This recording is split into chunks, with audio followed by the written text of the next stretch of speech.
প্রত্যেকটি গণহত্যা এবং গুম খুনের যারা পিছনে যারা দায়ী তাদের অবশ্যই বাংলাদেশের মাটিতে বিচার করা হবে ইনশাআল্লাহ। বিগত 17 বছরে যারা গুম হয়েছে, যারা নির্যাতিত হয়েছে, তাদের পরিবারদের পুনর্বাসন এবং সহায়তা প্রদানের জন্য আরেকটি ধরনের শাখা প্রয়োজন রয়েছে এবং এই উদ্যোগটি মুক্তিযুদ্ধ বিষয়ক মন্ত্রণালয়ের পক্ষ থেকে নেওয়াটাই সবার আগে সমীচীন হবে। তাই আমি আপনাদের মাধ্যমে আজকে কথা দিচ্ছি, আমার এখানে গুম পরিবারের সদস্যরা রয়েছেন, জুলাই অভ্যুত্থানে যারা শহীদ হয়েছে সেই সদস্যরা রয়েছেন, যে ঈদের পরপরই আমি মাননীয় প্রধানমন্ত্রীর কাছে একটা প্রস্তাব রাখবো যে আমাদের এই গুম পরিবারের যারা সদস্যরা রয়েছেন মুক্তিযুদ্ধ বিষয়ক মন্ত্রণালয়ের পক্ষ থেকে যাতে তাদের পুনর্বাসনের জন্য উদ্যোগ নেওয়া হয় এবং সেই ধরনের কার্যক্রম হাতে নেওয়া হয়। শিয়া বাটার ও ভিটামিন সমৃদ্ধ লিলি বিউটি সোপ, তারুণ্যময় উজ্জ্বল ত্বকের জন্য। মহান মুক্তিযুদ্ধ থেকে শুরু করে জুলাই গণ অভ্যুত্থান পর্যন্ত প্রত্যেকটা আন্দোলনই কিন্তু একই সূত্রে গাঁথা। বাংলাদেশের পক্ষে, বাংলাদেশের স্বাধীনতা সার্বভৌমত্ব রক্ষার জন্য, বাংলাদেশের গণতন্ত্রকে রক্ষার জন্য এবং মানুষের ভোটের অধিকার, কথা বলার অধিকার এবং আমাদের এই বাংলাদেশকে একটা স্বাধীন সার্বভৌম রাষ্ট্র হিসেবে গড়ে তোলার জন্য মহান মুক্তিযুদ্ধ হয়েছিল। তারই পরবর্তীকালে আমরা সর্বশেষ দেখেছি যে জুলাই গণ অভ্যুত্থান হয় এবং সেখানে আমাদের যে ছাত্র জনতা তাদের বুকের তাজা রক্ত ঢেলে দিয়ে আমাদের এই দেশের স্বাধীনতাকে রক্ষা করেছে। একইভাবে বিগত 17 বছর ফ্যাসিবাদী বিরোধী আন্দোলনে আমাদের যারা ছাত্র নেতারা ছিল তারাও সেই মহান মুক্তিযুদ্ধের চেতনাকে ধারণ করে বাংলাদেশের গণতন্ত্রকে রক্ষার জন্য, বাংলাদেশের গণতন্ত্রকে পুনরুদ্ধার করার জন্য এবং বাংলাদেশে যে একদলীয় শাসন ব্যবস্থা কায়েম করা হয়েছিল তার বিরুদ্ধে আন্দোলন সংগ্রাম করতে গিয়ে এই ছাত্র নেতারা গুম হয়ে গেছে।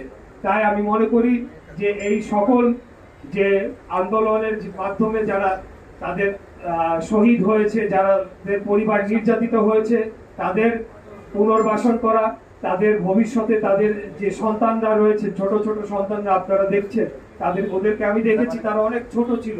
বিগত তারা বাবারা গুম হয় 2013 সালের সময়, 13-14 সালের আন্দোলনের সময়, আজ থেকে প্রায় 8-9 বছর আগে, 13 বছর 13 সালে, অনেক আগের কথা।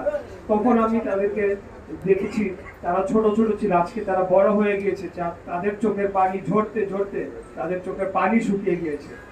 আমরা আজকে দেখলাম যে জুলাই অভ্যুত্থানে একজন বাবা তার বিস্তারিত বর্ণনা দিলেন যে বুকের এক পাশ দিয়ে গুলি বের হয়ে পেছন থেকে বড় হয়ে বের হয়ে গিয়েছে, পুরো বুক ছিন্ন ভিন্ন হয়ে গিয়েছে।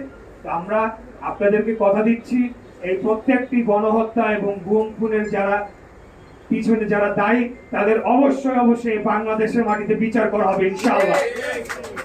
আমি মুক্তিযুদ্ধ বিষয়ক মন্ত্রণালয়ের প্রতিমন্ত্রী হিসেবে হোক অথবা বাংলাদেশের একজন সাধারণ নাগরিক যার কোনো রাজনৈতিক পরিচয় নাই হিসেবেই হোক, আমি আপনাদের পক্ষে আমাদের এখানে হাবিবুর রশিদ হাবিব ভাই আছেন, উনি একজন তুখোর ছাত্র নেতা। উনি যখন ছাত্র দলের সভাপতি ছিলেন তখন এই ধরনের এই